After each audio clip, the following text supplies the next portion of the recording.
शुक्रिया करेंगे शरद आपका इस अहम जानकारी के लिए। आपने बेहतरीन रिसर्च के ज़रिए हमें बताया कि आखिर ये पूरा इकोसिस्टम किस तरह से काम कर रहा है। चलिए अब शो में अपने दो खास मेहमानों को हम जोड़ते हैं। हमारे साथ हैं शिखर अग्रवाल, आप हैं चेयरमैन BLS सर्विस के, और इसके साथ ही हमारे साथ हैं विनीत सिंह साहब, को फाउंडर और CEO कैस्लर के। आप दोनों का बहुत बहुत स्वागत। सबसे पहले इस चर्चा की और इस बातचीत की मैं शुरुआत करूंगा अपने सबसे पहले गेस्ट शिखर अग्रवाल से। शिखर, बहुत बहुत स्वागत आपका। सबसे पहले तो अपनी कंपनी के बारे में बताइए। आप किन प्रोडक्ट में डील करते हैं, किस तरह की सर्विसेज आपकी ओर से ऑफर की जा रही हैं, ज़रा उसके बारे में बताएं। बिल्कुल। मैं शुरुआत ये करना चाहूंगा BLS सर्विसेज का। पहले आपको रेवेन्यू बताना चाहूंगा कि लास्ट ईयर हम लोगों ने 200 से ज्यादा करोड़ रुपए का रेवेन्यू करा था BLS सर्विसेज के अंदर, और हमें 140% से ज्यादा की ग्रोथ मिली थी। तो ये कंपनी 20% रेवेन्यू BLS इंटरनेशनल का, जो हमने लास्ट ईयर 1500 करोड़ करा था, उसका 20% लगभग रेवेन्यू BLS सर्विसेज से आता है।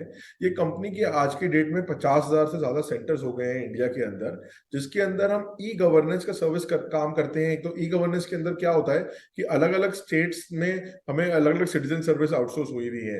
जैसे हम बात करें यूपी, राजस्थान, पंजाब, कर्नाटका, अलग अलग प्रोजेक्ट्स हम चला रहे हैं जहाँ पे बर्थ सर्टिफिकेट रिन्यूअल या आर्म्स लाइसेंसेज या आधार कार्ड की अलग अलग टाइप की सर्विसेज प्रोवाइड करी जाती हैं। और दूसरा काम इसके अंदर ये है बैंकिंग करस्पॉन्डेंस का। तो अगर हम बात करें, हम लोग अलग अलग बैंक्स के BC हैं। जैसे SBI के हम नेशनल BC हैं इंडिया के अंदर। हमारे 15,000 से ज्यादा सेंटर हैं स्टेट बैंक ऑफ इंडिया के इंडिया के अंदर। उसके अलावा हमने काफी सारे और बैंक्स के साथ भी टाई अप कर लिया है, जैसे bank of Baroda, Karur Vyasa banks, और काफी प्राइवेट बैंक्स के साथ भी काम करना स्टार्ट कर दिया है, जैसे HDFC या ऑल अदर बैंक्स। तो इसके अंदर सर्विसेज जो जो बैंक के अंदर प्रोवाइड होती हैं, वो सारी सर्विसेज हम प्रोवाइड करते हैं।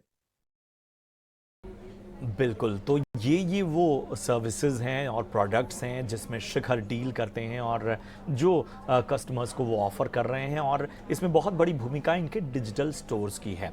शिखर, मैं आपके डिजिटल स्टोर जो पैन इंडिया हैं उनके बारे में ज़रा जानना चाहूँगा, और किस तरह से फेस्टिव सीज़न में डिमांड ट्रेंड देखने को मिल रहा है। बिल्कुल।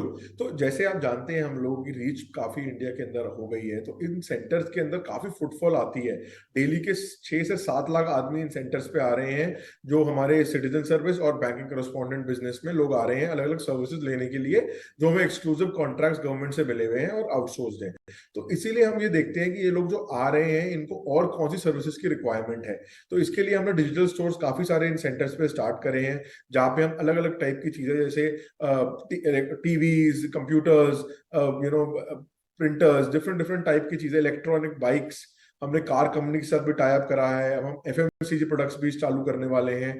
तो लोगों को जो ये डिमांड है, हम इन डिजिटल सेंटर्स के थ्रू फुलफिल कर रहे हैं। हमारे पास कैप्टिव फुटफॉल आ रही है, कंज्यूमर बेस है।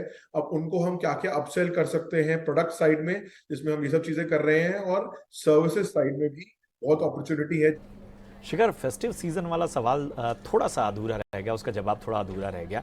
मैं इसको थोड़ा और अलग तरीके से देखूं तो किन कैटेगरीज में, आप बहुत सारी कैटेगरीज में डील करते हैं, तो किन कैटेगरीज में डिमांड खासतौर पे फेस्टिव सीज़न में दिख रही है, और कहाँ पर ज़्यादा फोकस है।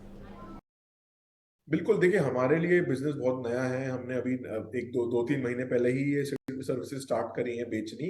तो हमें जो ट्रेंड दिखता है, काफी ज्यादा सेल टीवी की हो रही है इस फेस्टिव सीजन में हमारे सेक्टर से, प्रिंटर्स की हो रही है, इलेक्ट्रॉनिक बाइक्स की हो रही है, गाड़ियों की काफी बुकिंग आ रही है।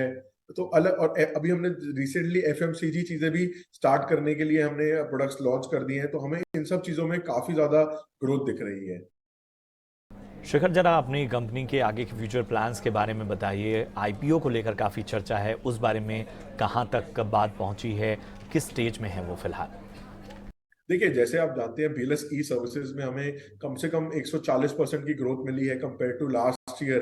काफी हमारी, हमने इसमें कंपनी भी एक्वायर करी थी, जीरो मास, जो 150 करोड़ की एक्विजिशन थी, हमने लास्ट ईयर करी थी।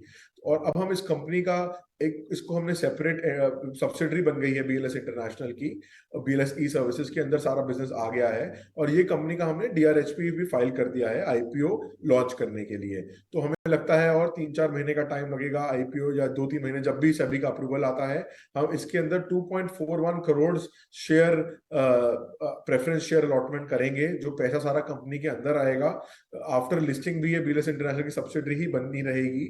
और इस पैसे का यूटिलाइजेशन हम ग्रोथ में करने वाले हैं कंपनी की। हमें लगता है कि आने वाले टाइम में और काफी सारे कॉन्ट्रैक्ट्स ई सर्विसेज में आ रहे हैं, सिटीजन सर्विस बिजनेस में, बैंकिंग कॉरेस्पॉन्डेंट बिजनेस में। हमने अभी नए नए टेंडर्स, जैसे पीएसबी अलायंस का बिजनेस भी जीता है। तो हमें पैसा उन टेंडर्स में डिप्लॉय करने के लिए, सेंटर्स खोलने के लिए टेक्नोलॉजी में लगाना पड़ेगा। और हम देखते हैं इस सेक्टर में एक्विजिशन अपॉर्चुनिटीज भी काफी आ रही हैं, तो हम इस पैसे का यूटिलाइजेशन एक्विजिशन में भी करना चाहेंगे। तो हमें लगता है कि इन सब चीजों से काफी हमें बीएलएस ई सर्विसेज में आने वाले टाइम में काफी ग्रोथ मिलनी चाहिए। बिल्कुल, बहुत बेहतर तरीके से शिखर आपने इस तमाम बातें रखी, और इन सारी बातों का एक जो निचोड़ निकलता है वो ये है कि बहुत बेहतर तरीके से जो ई कॉमर्स कंपनियां हैं वो आगे बढ़ रही हैं। आपको आपके कंपनी के लिए ढेर सारी शुभकामनाएं, आगे की ग्रोथ के लिए बहुत सारी शुभकामनाएं।